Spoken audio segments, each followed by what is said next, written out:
मेरी प्रिय छात्र छात्राओं, कक्षा 9वीं। देखो बेटा, तुम लोग अपनी पुस्तक के पृष्ठ क्रमांक निकाल लो 70, क्योंकि 3.3 पाठ पूर्ण हो गया।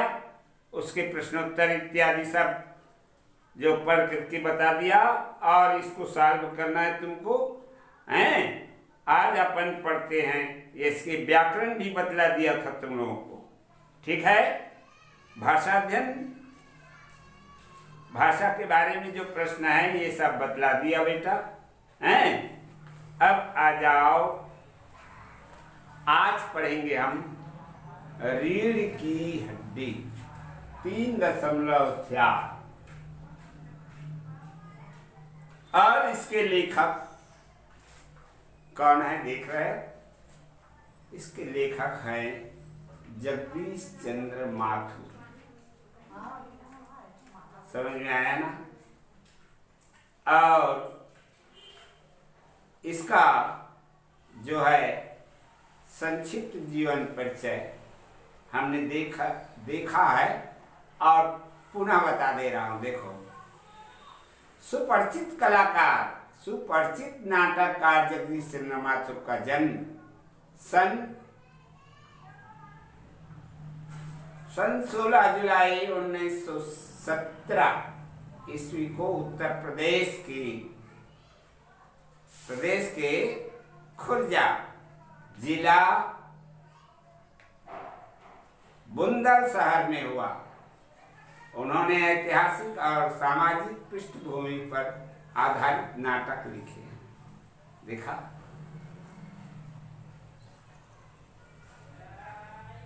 इसको मैंने तुमको और बतलाया था कि नाटक क्या है।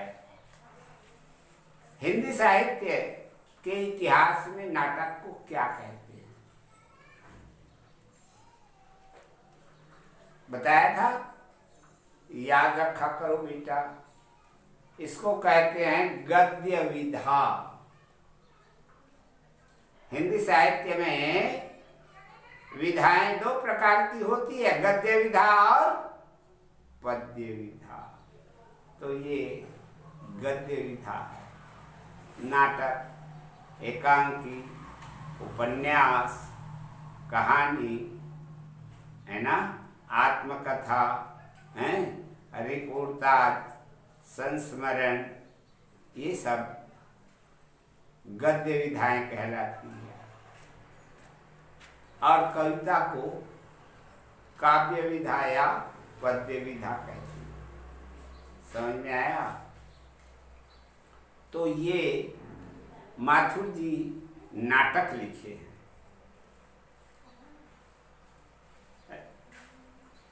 जिन्होंने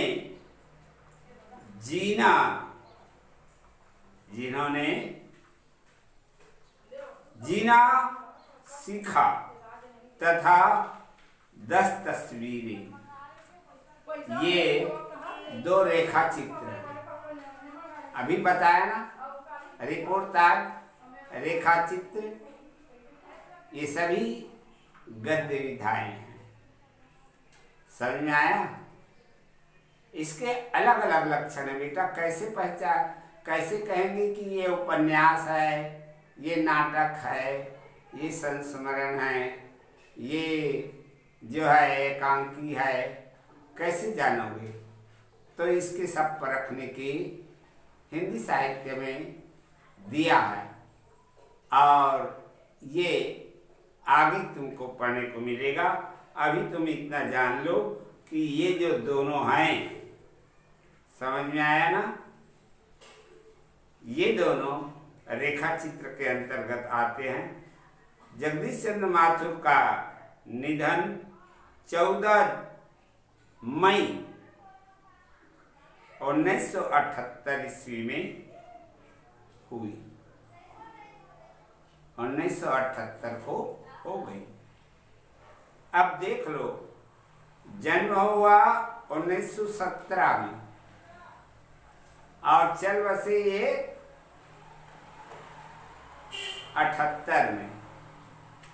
तो कितने साल जिए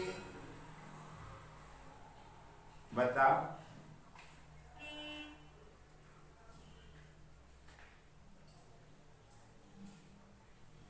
लगभग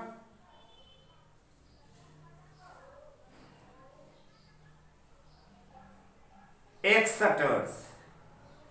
कितने बरस? 61। ठीक है। अब आ जाओ बेटा, जो नाटक इसने लिखा है उस पर। नाटक नहीं, एकांकी, रीढ़ की हड्डी। ठीक है, आ जाओ। रीढ़ की हड्डी, इसके पात्र परिचय लिखा। पात्र कौन कौन से हैं? उमा, ये लड़की है। राम स्वरूप लड़की का पिता है। प्रेमा लड़की की माता है। शंकर लड़का है उसका, है किसका? राम स्वरूप का। गोपाल प्रसाद लड़के का बाप है। और रतन राम स्वरूप का नौकर है। ठीक है,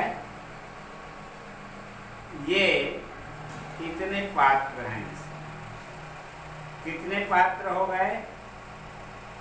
6। तो ये एकांकी अपने समक्ष है। मामूली तरह से राजा, मामूली तरह से सजा हुआ एक कमरा, ये पृष्ठभूमि है बेटा।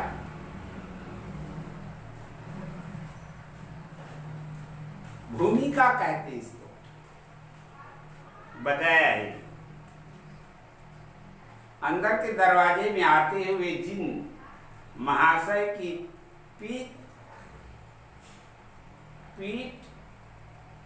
नजर आती है, वह अधेड़ उम्र के मालूम होते हैं। एक तख्त को पकड़े हुए पीछे की ओर चलते चलते कमरे में आते हैं। तख्त का दूसरा सिरा उनके नौकर ने पकड़ रखा है। इस तरह से ये पृष्ठभूमि या भूमिका इस एकांकी का हुआ। अब आ जाओ, एकांकी का पात्र राम स्वरूप जो लड़की का पिता है, वो क्या बोल रहा है देखो। अबे धीरे धीरे चल,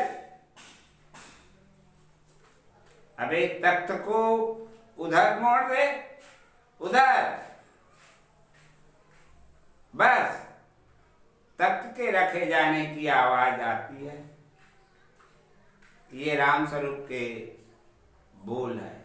ठीक है, उसके बाद नौकर, राम स्वरूप का नौकर, जब उसने इस तरह से दबा के बोल दिया ना, तो नौकर क्या कहते हैं?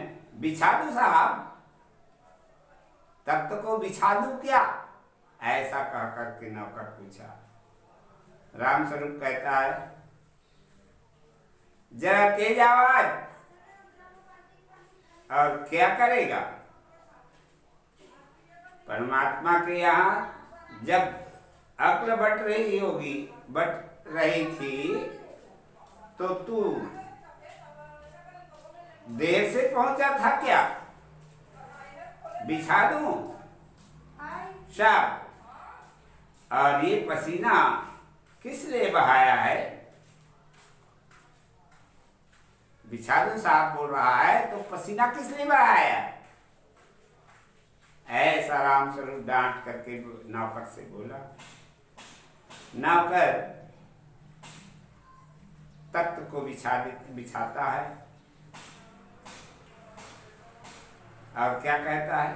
ही ही ही, ऐसा कह के कुछ आवाजें व्यक्त करता है। रामस्वरूप हंसता क्यों है रे? हंसता क्यों है? अबे हमने भी जवानी में कसरत की है, कलसों से नहाता था लोटों की तरह। तख्त क्या चीज है? उसे सीधा कर, यूं बस और सुन। बहू जी के दरी, बहू जी से दरी मांगला इसके ऊपर बिछाने के लिए। चद्दर भी कल जो धोबी के यहां से आई है, यही नौकर जाता है और बाबू साहब इस बीच में मेज पोस्ट ठीक करते हैं। ये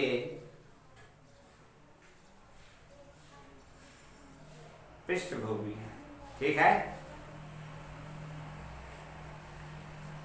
एक झाड़न से गुलदस्ता साफ करते कुर्सियों पर भी 2-4 हाथ लगाते हैं।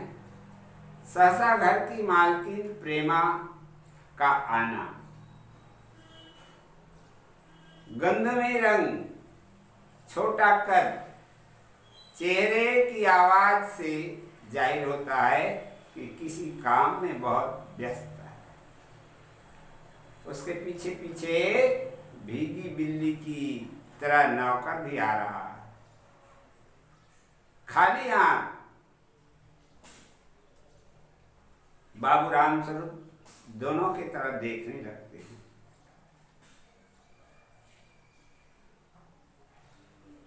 अब प्रेमा कहती है, क्या कहती है? देखो प्रेमा का वक्तव्य। मैं कहती हूं तुम्हें इस वक्त धोती की क्या जरूरत पड़ गई? एक तो ऐसे ही जल्दी जल्दी में। रामस्वरूप कहता है धोती? प्रेमा कहती है हाँ, अभी तो बदल कर आए हो और फिर न जाने किस लिए। लेकिन धोती मांगी किसने? रामस्वरूप बोल रहे हैं लेकिन धोती मांगी किसने?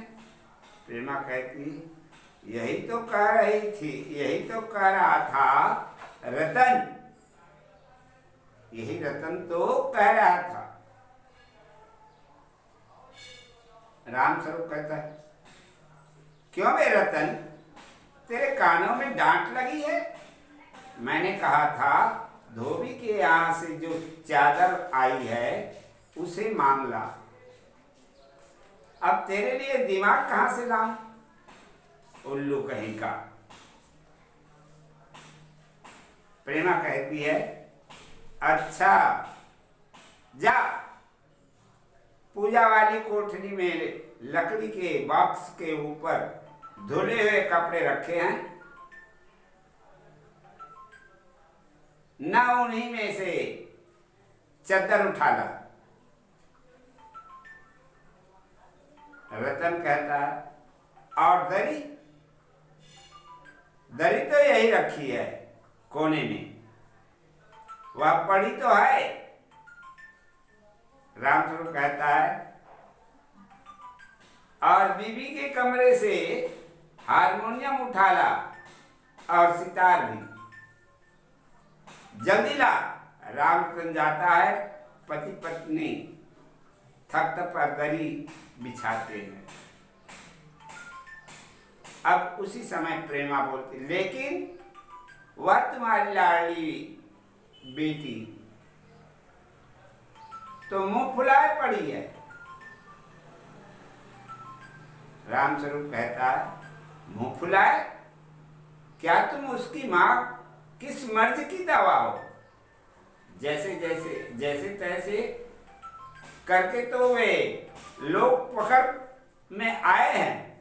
अब तुम्हारी बेवकूफी से सारी मेहनत बेकार हो जाए तो मुझे दोष मत देना। प्रेमा कहती है तो मैं ही क्या करूं, सारे जतन करके हार गई। तुम्ही ने उसे पढ़ा लिखा कर इतना सर चढ़ा रखा है। मेरी समझ में तो ये पढ़ाई लिखाई का जंजाल आता ही नहीं। अपना जमाना अच्छा था, आ गई आ ई पढ़ ली, गिनती सीख ली, और बहुत हुआ तो स्त्री सुबोधनी पढ़ ली। सच पूछो तो स्त्री सुबोधनी में ऐसी ऐसी बातें लिखी है, ऐसी बातें कि क्या तुम्हारी बीए एमए की पढ़ाई में होगी। और आजकल के लक्षण ही अनोखे हैं। इस तरह से प्रेमा जो रामस्वरूप की पत्नी, पति पत्नी में चर्चा हो रही है, लड़की के कुछ अवगुण हैं, उस पर ये जो है आपस में छींटाकशी कर रहे हैं। आगे जो है बेटा अगले पीरियड में पढ़ाऊंगा, ठीक।